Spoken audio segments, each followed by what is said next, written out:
پیارے بچوں، آج میں آپ کو دلچسپ کہانی سناؤں گی۔ اس کا نام ہے دیانت داری۔ ایک دفعہ کا ذکر ہے، ایک لکڑہارا دریا کے کنارے لکڑیاں کاٹ رہا تھا کہ اس کے ہاتھ میں سے کلہاڑا پھسلا اور پانی میں جا گرا۔ وہ بہت پریشان ہو گیا۔ وہ سوچنے لگا کہ اگر میں درخت نہیں کاٹوں گا تو بیوی بچوں کو کھانا کہاں سے لا کر دوں گا۔ لکڑہارا درخت سے ٹیک لگا کر بیٹھ گیا اور اللہ تعالیٰ سے دعا کرنے لگا کہ اس کی کلہاڑی اسے مل جائے۔ یکایک دریا میں سے ایک فرشتہ نمودار ہوا۔ اس نے پوچھا کہ تم یہاں پہ اداس کیوں بیٹھے ہو؟ اس نے اپنی ساری کہانی بتائی۔ فرشتے نے پانی میں چھلانگ لگائی اور ایک چاندی کی کلہاڑی لے آیا۔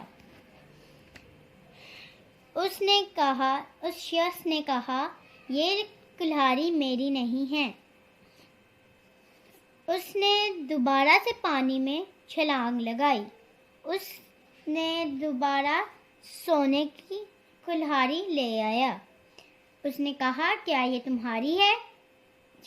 اس شخص نے کہا نہیں، یہ میری نہیں ہے۔ اس شخص کی ایمانداری دیکھ کر اس نے پانی میں چھلانگ لگائی اور تینوں کلہاڑیاں لے آیا۔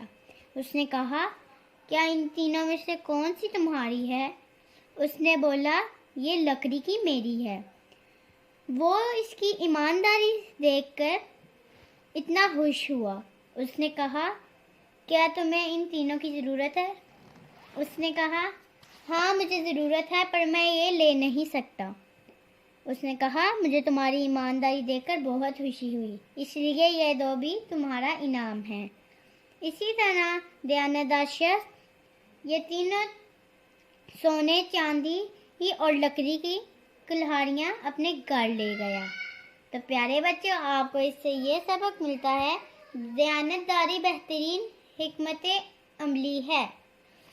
آپ اس پہ بھی عمل کریں۔ Bye bye.